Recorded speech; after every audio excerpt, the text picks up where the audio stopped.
No one expected the conversation to take a turn like this. What began as a calm, late-night studio interview spiraled the moment Erika Kirk leaned in, lowered her voice, and revealed something she claimed she had kept hidden for years. Candace Owens froze, her expression tightening as Joe Rogan glanced toward the cameras, uncertain whether they should still be rolling. The air shifted. Whatever Erika was confessing wasn't just uncomfortable, it was dangerous. And somewhere, tied to every word she spoke, was the mystery of Charlie, the friend whose last day had never made sense. Suddenly, two of the most skeptical voices in the media found themselves questioning everything they thought they knew, wondering if they were hearing the truth, or stepping into a story they were never meant to uncover. Candace didn't usually fall silent this way. In her world, hesitation was a weakness, and uncertainty was something she had spent her career slicing through with sharp, unwavering confidence. But Erika's voice, barely above a whisper, trembling at the edges, had pulled something out of the air that none of them were prepared for. The cameras were still rolling, the studio lights still hot against their faces, but for a moment it felt like the room had shrunk around them. Joe leaned forward, elbows on the table, his expression caught somewhere between curiosity and suspicion. Erika kept her eyes down, hands clasped so tightly on her lap that her knuckles had turned pale. "Erika," Joe said quietly, "you don't have to continue if you don't want to." But she shook her head. "No. I do. It's just, once I say it, I can't take it back. And I know how it's going to sound." Candace finally blinked, then forced her voice steady. "You're safe. Just tell us." Erika took a breath, so slow and fragile it felt like the whole studio inhaled with her. "It's about Charlie," she finally said. And there it was, the name both hosts had been told not to bring up, not to mention on air, not to even allude to unless Erika did first. The producers claimed it was irrelevant, random, unnecessary. But Erika had insisted, "If I decide to talk, you'll know." And now she had. Joe exchanged a brief glance with Candace. It wasn't fear, not yet, more like the realization that the conversation had just stepped off a familiar path and into thick, unexplored woods. "I wasn't honest about what happened that day," Erika said, voice tightening. "Charlie's last day wasn't an accident. It wasn't random. And it wasn't what everyone thinks." Candace sat back, eyes narrowing. "So what was it?" Erika looked up for the first time, and Joe felt something heavy twist in his gut. It wasn't the look of someone seeking sympathy, or someone preparing to confess a mistake. It was the look of someone who had been running from a truth so long that finally speaking it felt like cutting herself open. "He knew something," she said softly. "And someone wanted to make sure he never talked about it." The silence that followed felt unnatural, like the studio was holding its breath. Joe cleared his throat. "Erika, if this is something criminal or dangerous, everything is dangerous when the wrong people hear it," she interrupted, surprising even herself with the harshness in her voice. "Charlie told me things he shouldn't have. Things he was never supposed to know. And I ignored him. I told him he was overreacting. I told him he was paranoid. And then, he was gone." Candace leaned forward, her voice low but demanding. "Gone how?" "Erika, what exactly are you saying?" Erika's fingers trembled. She wiped her palms against her jeans, though the sweat on her hands wasn't going anywhere. Her mind flashed back, uninvited, to that last conversation with Charlie. His frantic voice. The way he kept looking over his shoulder as if someone was listening. The way he tried to laugh it off at the end, pretending everything would be fine. Pretending. "He left me a message," Erika said. "Hours before everything happened. But I didn't hear it until it was too late." "Do you still have it?" Joe asked. Erika hesitated, then nodded. Candace's eyes widened. And it said what? That he'd found something, Erika whispered. Something he wasn't supposed to see. He said he thought he was being followed. That he couldn't go home. And then he said, her voice cracked for the first time. He said if anything happened to him, I should tell someone. But I didn't. I deleted it. Joe sat up. Why would you delete it? Because I didn't want to believe it was real, Erika replied. Because if I kept it, then I was responsible. And I wasn't ready for that. Candace exhaled slowly, absorbing the weight of the admission. And now you think, what? That someone actually did go after him? I don't think, Erika said. I know. A week after he died, someone came to my house. Both hosts froze. Joe's voice dropped to a whisper. Who? I don't know. Erika's hands tightened. But they didn't knock. They didn't ring the bell. I only knew someone had been there because they left something on my porch. A plain white envelope. No name. No return address. What was inside? Candace asked. Erika swallowed. A photo. Joe leaned in. Of Charlie. No, she said. Of me. The air in the room felt suddenly cold, despite the studio lights.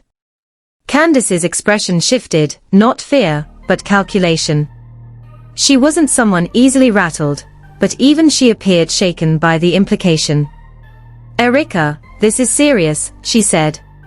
Why haven't you gone to the police? Because the message written on the back said not to. Joe blinked. They wrote something. Yes. Erika's voice trembled. Stay quiet, or you're next. A long, dead pause followed. Candace pressed her lips together, absorbing it. Joe stared at the table, jaw clenched. Neither of them spoke, because neither of them knew what to say. But something had changed, Erika could feel it.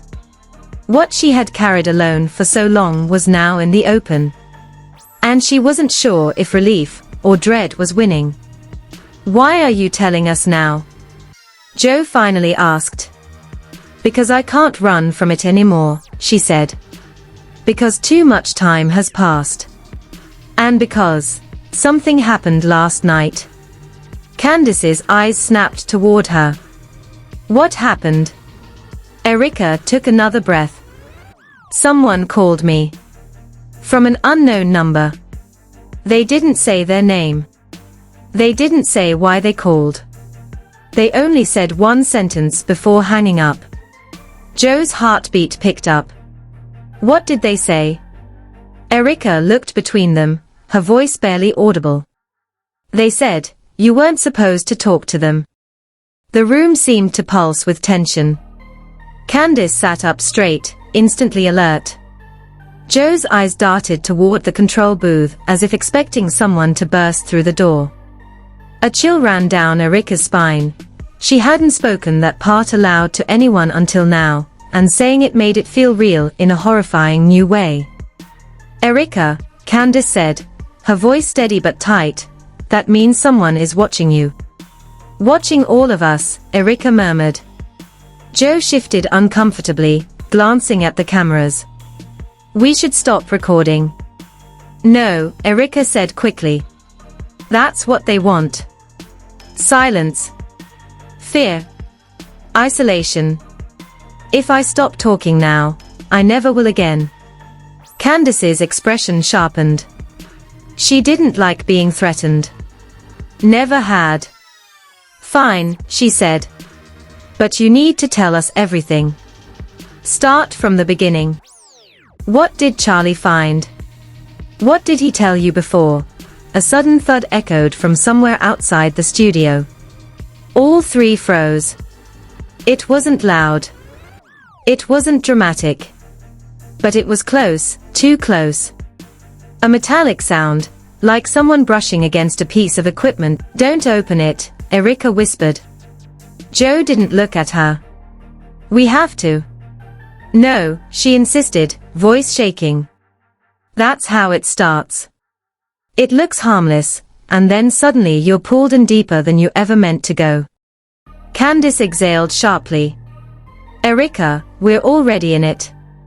The truth of that statement filled the room like a weight.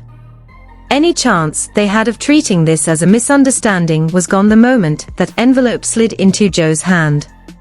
Joe broke the seal with his thumb. The sound of tearing paper seemed to echo. Inside was a single photograph. Candace leaned in.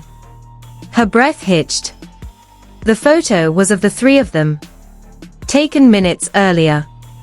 Same seats, same expressions, same cameras rolling behind them. It wasn't from the show's official system, this angle was different. Lower. Hidden. As if someone had slipped into the studio unnoticed. Erika's voice cracked. "That wasn't here before. I didn't see anyone come in." "Which means they were already here," Joe muttered.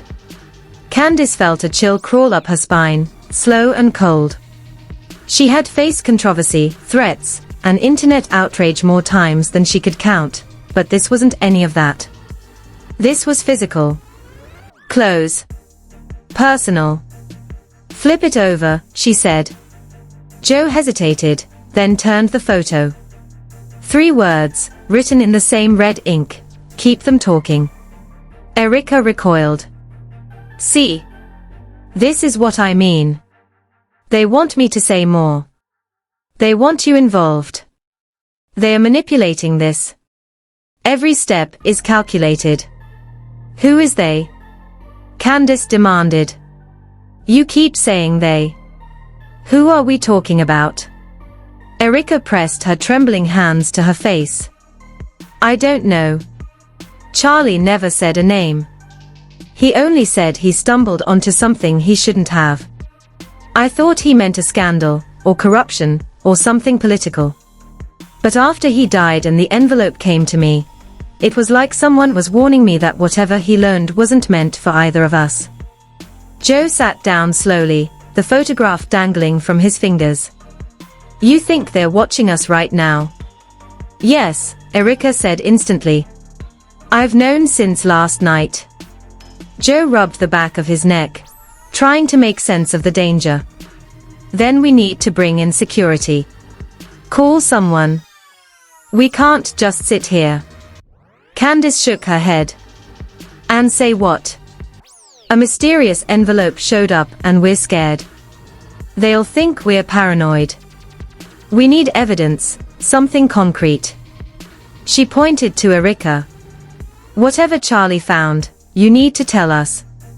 Erika's eyes closed. For a moment she didn't speak. "When he came to me that night," she began softly, "he said he saw something on a server. Something that wasn't supposed to be there.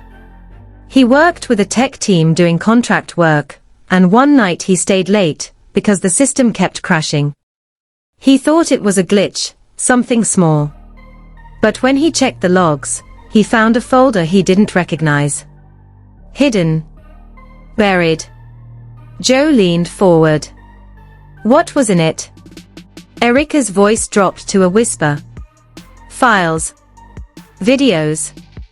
Conversations." He said the timestamps didn't make sense. They were from places he couldn't trace. Names he didn't recognize. But the people in the recordings, they were talking about things that were supposed to be confidential. Strategies. Plans. Agreements. He didn't know who owned the server. And he didn't want to. Candace's heartbeat quickened. "So he downloaded something?" "Yes. Something small. He said he only grabbed one file to prove to himself he wasn't imagining it. But once he had it, he panicked. He told me he felt like he'd stumbled into someone else's world. Something bigger than him, bigger than his job. He kept saying, 'I shouldn't have seen it. I shouldn't have seen any of it. And the next day, Joe said quietly, he's gone. Erika nodded, tears building behind her eyes. They said it was an accident. Everyone accepted it. I wanted to accept it. I needed to. But then, the message on the envelope told me everything I was trying to avoid. Candace folded her arms, her voice controlled. What did the police say about the envelope? I never told them. Both hosts stared at her. You didn't tell them? Candace asked sharply. Erika, they left a photo of you. That's a threat. Yes. Erika snapped back. And the note said not to go to the police. They knew where I lived. They knew when I was home. They knew Charlie talked to me. If they knew all that, what do you think they would have done if I ignored the warning? Silence. Joe ran a hand through his hair. Okay. We need to stay calm. Think rationally. There's nothing rational about this, Erika said. Candace lifted the photograph again. What I want to know is how they got this. How they got inside without anyone noticing. This is a controlled studio. Multiple locked doors. Security in the lobby. They don't need to walk in, Erika whispered. They can already listen. Watch. Control what we think is safe. Joe was about to respond, when the studio monitor suddenly flickered. All three turned. The screen, which had been showing the camera feed of their recording, went black. Then white. Then static. Joe stood immediately. That shouldn't happen. Is someone hacking it? Candace asked. Erika's breath hitched. They are here. The static cut out. A new image appeared. A close-up of a hallway camera. But not their hallway. A different one. A long, dim corridor with flickering fluorescent lights. The camera angle shook slightly, as if someone was walking and filming with a handheld device. Footsteps echoed faintly through the studio speakers. Joe took a step closer to the screen. What is this? He muttered. Candace's hand instinctively touched Erika's arm, grounding her. The figure holding the camera reached a door at the end of the hallway. A metal door. The kind found in industrial buildings or old warehouses. The camera lingered. Then the door creaked open. The screen stayed dark for several seconds. Breathing could be heard through the speakers, slow, steady, cold. And then, a single object came into view. A notebook. The camera zoomed in close until the frame filled with only the cover. It was black, worn at the edges, with a single initial carved into the front. A single letter, C. Erika's knees went weak. That's Charlie's. That's his notebook. He always carried it. Joe stared in disbelief. How would they have it? The camera moved again, slowly rotating, showing a shadowed room beyond the notebook. Shapes. Shelves. Something metallic. Then the screen went black. A new message appeared in red. He didn't die for nothing. Erika covered her mouth with both hands, tears spilling over. Another message appeared before the monitor shut off completely. Part 3 begins when you're ready. Candace and Joe exchanged a look, not of confusion, but of realization. They weren't dealing with someone who acted randomly. Someone was orchestrating every moment.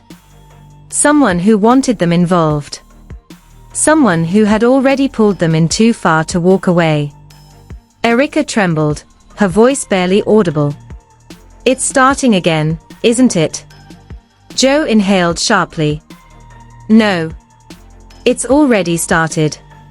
Candace turned toward the dark monitor, jaw set, eyes sharp. Then let's finish it. The studio felt different now. The hum of the lights, once comforting and familiar, now seemed to underline the tension in the room. Candace paced slowly in front. What was it? Candace asked. Erika closed her eyes. He didn't tell me. Just said, if anything happens, it's in the notebook. I thought he was being dramatic. I never imagined. Candace crouched beside her chair. Erika, listen to me. Whatever is in that notebook, whatever they showed us, that's the key. That's why they are doing this. That's why you're still alive. Erika's breath caught. Still alive? You said it yourself, Candace replied gently. If they wanted you gone, they've had plenty of opportunities. Instead, they've been leaving breadcrumbs. Threats, yes, but also clues. She gestured to the monitor. This isn't just intimidation. It's communication. Joe crossed his arms. Then what are they trying to tell us? Before anyone could answer, the studio lights flickered. Once. Twice. Then the power cut out entirely. Darkness swallowed the room. Erika gasped. No, no, no. Joe reached out blindly and found her shoulder. It's okay. Stay close. Candace's voice was steady, even in the dark. This building has generators. The power should come back in a few seconds. But it didn't. Instead, the monitor across the room flickered back to life before any of the lights did. Its glow cast a pale illumination across their faces. A new video began to play. This time, the camera wasn't moving. It was fixed on a desk, a metal desk with deep scratches across the surface. The notebook sat in the center of the frame. Someone's hand, gloved, steady, deliberate, opened it. Page after page flipped, too quickly to read. The pages were filled with dense handwriting, sketches, diagrams. Notes like a man trying to record thoughts faster than his mind could organize them. Then the hand stopped turning. It settled on a page that had been circled in thick black ink. The page had only 4 words written on it, scrawled in desperate, uneven handwriting, "They know I know." Erika felt something inside her collapse. That's Charlie's handwriting. The video zoomed in, closer and closer, until the words filled the whole screen. Then it cut to black. But this time, there was no red text. No message. Just black. Candace exhaled, her breath shaky for the first time. They wanted you to see that. But we already knew he knew something, Joe said. Why show us that page? Why now? Erika wiped her eyes. Because that wasn't the important part. She pointed at the black screen. It's what they didn't show. Candace nodded slowly. The surrounding pages. Joe turned to Erika. Do you remember anything Charlie said about that notebook? Anything about what he was writing when he got scared? Erika hesitated. There was one thing. The night he came to me, he said he wrote down names. Not full names, initials. He said it was safer that way. Initials? Candace asked. Plural. Yes. Erika swallowed. He said there were 3. And that he only recognized one of them. A soft humming noise suddenly filled the room. Erika froze. The monitor turned white. A line of text appeared, slowly, letter by letter. Ask her the name she recognized. Candace turned sharply to Erika. Erika. Who was it? Erika's throat tightened. She shook her head. No. I can't say it.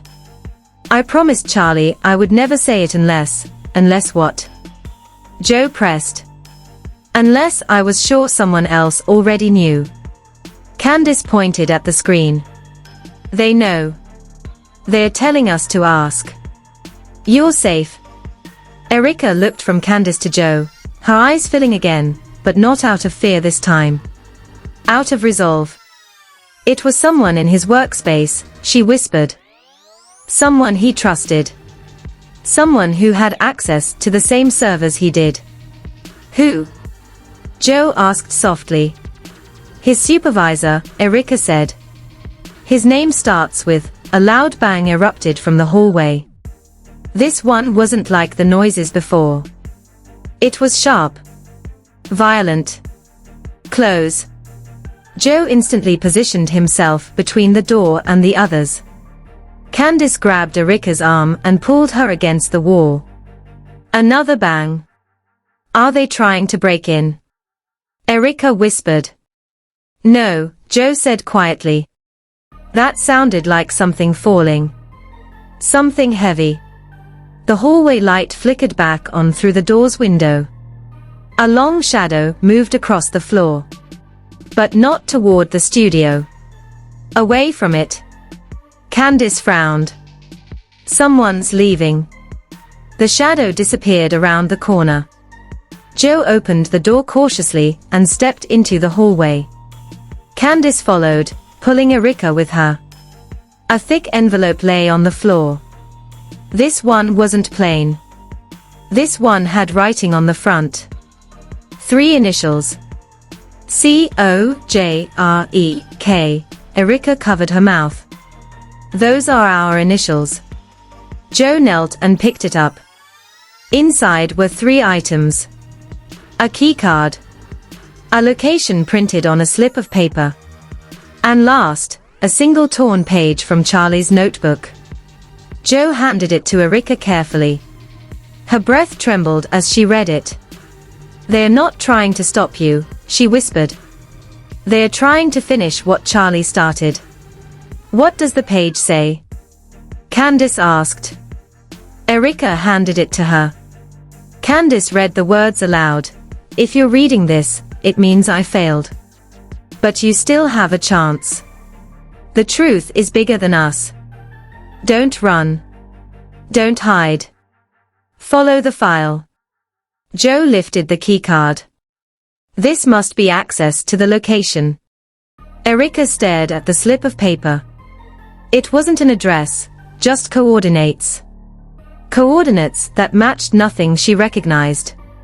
What happens when we go there? She asked. Candace folded the notebook page and slipped it into her pocket.